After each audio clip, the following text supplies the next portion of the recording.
Hello and welcome to another session of Equicapita's Little Book of What Next webinar video series. My name is Michael Cook. And my name is Stephen Johnston. Today we're going to talk to you about valuing your business and the impact of capital expenditures on the value of your business.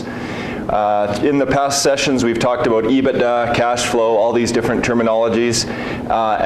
To start off the discussion, we'll reference one of the quotes that we highlight in the book on page 28, where Warren Buffett mentions in his year 2000 report to shareholders, when he says, references to EBITDA make us shudder, does the management think the tooth fairy pays for capital expenditures? And really that's the essence of this topic today, is that EBITDA is earnings before interest, tax, depreciation, and amortization, kind of a normalized cash flow before any capital expenditures. And what we're trying to get at here is we typically are valuing a business, and most purchasers are valuing and looking at the value of a business on net discretionary cash flow.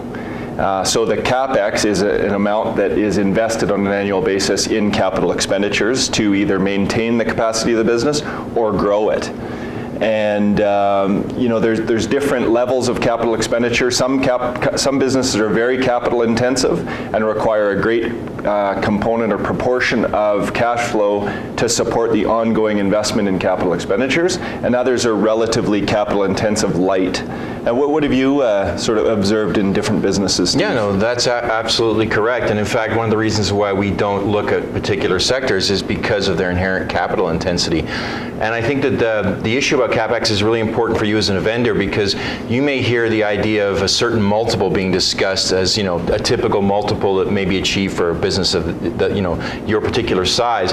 But of course, those multiples are just generic rules of thumb, and they have to be adjusted to take into account this capital intensity. So someone may be telling you, your advisor may be telling you, you can achieve 5 or 4 times multiple on EBITDA. But the the acquirer is of course going to look at CapEx, and so that may be an unrealistic assumption. Yeah, it could be. To give you sort of an example with numbers, if you have $2 million of EBITDA and you're expecting a 4 times multiple of $8 million, but your annual investment in capital expenditures or capital asset acquisitions is $1 million, then your discretionary cash flow is only, $2 million minus $1 million is only $1 million. Your value might be closer to $4 million or $5 million. So it's quite a big discrepancy. Whereas the company with $2 million in EBITDA and only $200,000 of annual capital expenditure requirements, that's a more balanced level of cash flow. The other side of the equation is when you're looking at sustaining capital expenditures or growth capital expenditures. Those are 2 different components as well.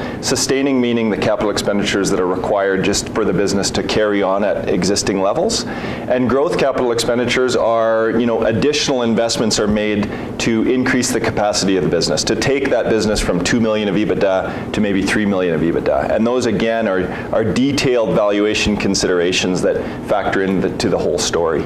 Yeah. So I would encourage you to understand the impact and the level of capital expenditures that your business has when you're trying to figure out the overall value of your business, and make sure that that is, as Warren Buffett said, considered by management, as they aren't paid for by the tooth fairy. So thanks for joining us today with Equicapita's Little Book of What Next webinar series. We look forward to joining you for the next session.